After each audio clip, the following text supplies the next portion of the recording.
Lo primero es, bueno, es muy sencillo, ¿no? ¿Dónde y cuándo, ¿no? Entonces, ¿dónde? Pues no es sencillo tampoco hallar pues, auditorios que empiecen a hacer números para congregar, ¿qué?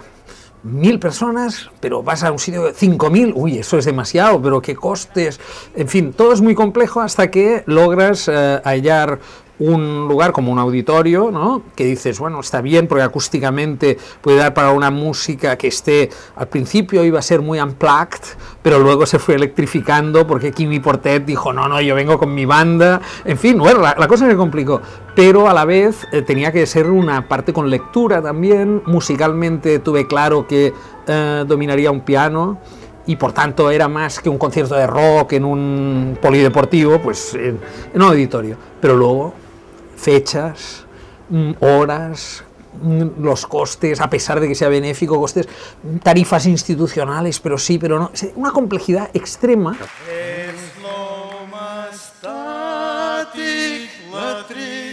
No sé cómo se me ocurrió, pero lo vi claro que tendría que ser un concierto y también que tendría que ser una extensión del libro, es decir, que debería estar en un entorno en el que hubiera como una lectura dramatizada o que se contara esa historia para que no quedara desvirtuado como una fiesta. ¿Y para dónde iba el dinero? Ah, pues para eso, que hubiera un discurso, ¿no? Ya que venía de hecho de un relato.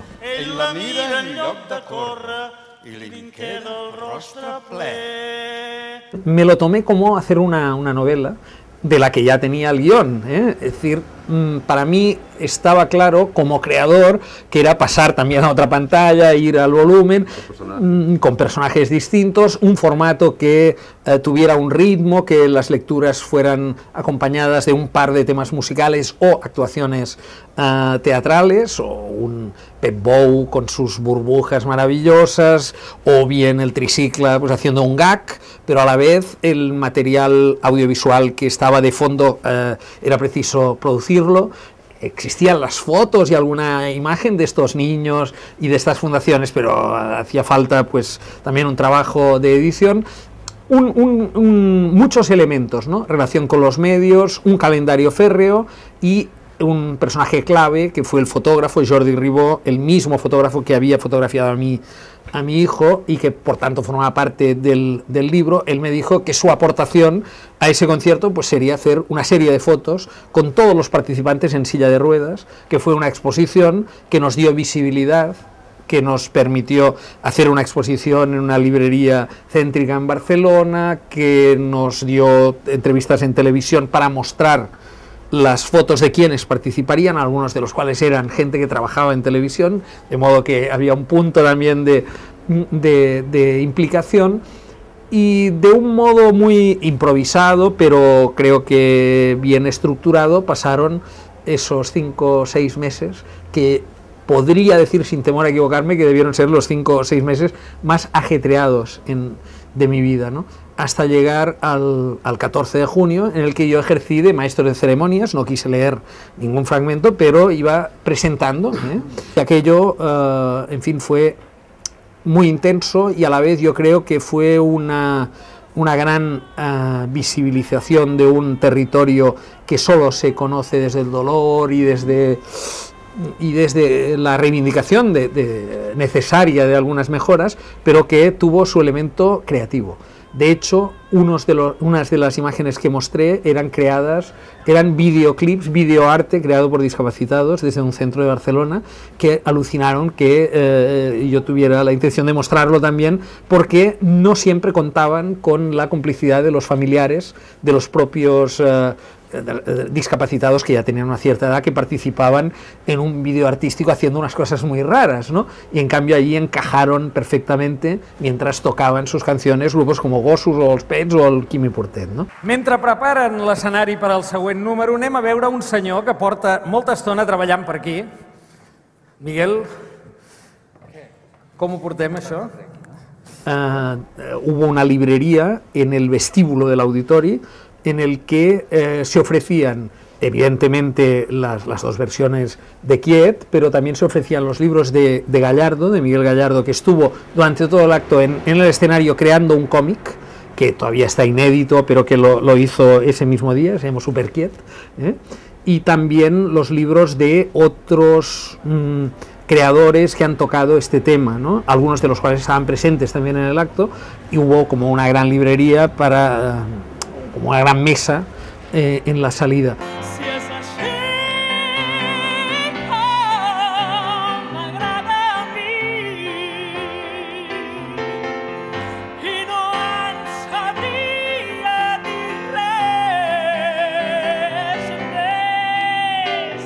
Hubo una cosa muy interesante, que es que como salía, cuando yo estaba metido en todo esto, para que veas hasta qué nivel llegamos de implicación, salió una de esas noticias que constantemente salen en los medios sobre las GAE. De modo que salió una noticia en la que David Bisbal había hecho un concierto solidario en pro de una familia, solo, con un niño discapacitado, pero bien, y la SGAE le había ido a cobrar 5.000 euros a la familia luego, ¿no? Cuando aparentemente Bisbal daba su... en fin, daba su autorización. Entonces, claro, yo escuché unas declaraciones de Ramón Muntaner, del director de las GAE aquí, y que decía, no, es que eso, porque no nos avisaron con tiempo, eso lo vamos a arreglar y tal, y le llamé. Al día siguiente le llamé y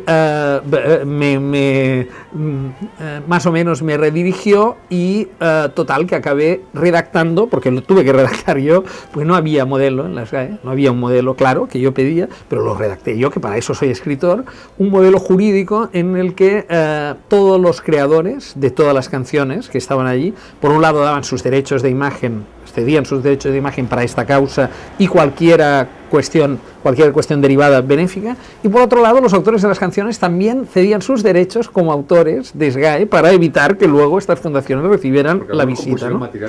Me di cuenta de que las ilusiones y cierto tipo de iniciativas que a menudo nacen muy bien intencionadas y con el entusiasmo propio de una sobremesa, ¿no? Topan luego con un sinnúmero de cuestiones prácticas muy complejas, tanto desde el punto de vista técnico como desde el punto de vista jurídico. Es que había muchos frentes, ¿no? Me di cuenta que los frentes eran muy variados y muy fácil prescindir de alguno y caerte con todo el equipo. A tu et toca per aquí. I a tu per aquí.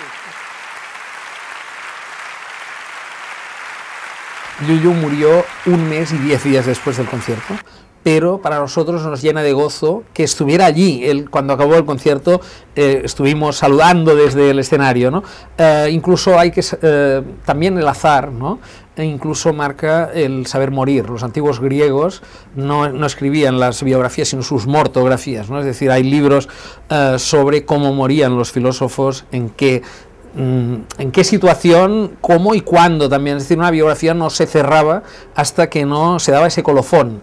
Pues para mí y para nosotros tres en casa, que este colofón tan doloroso que es la muerte sucediese después y no antes de un reconocimiento como este, para él, de un día de gozo, de un día de emoción, de un día que nos ha dejado lleno la memoria de imágenes memorables, pues nos ayudó a sobrellevarlo de un modo mucho mejor.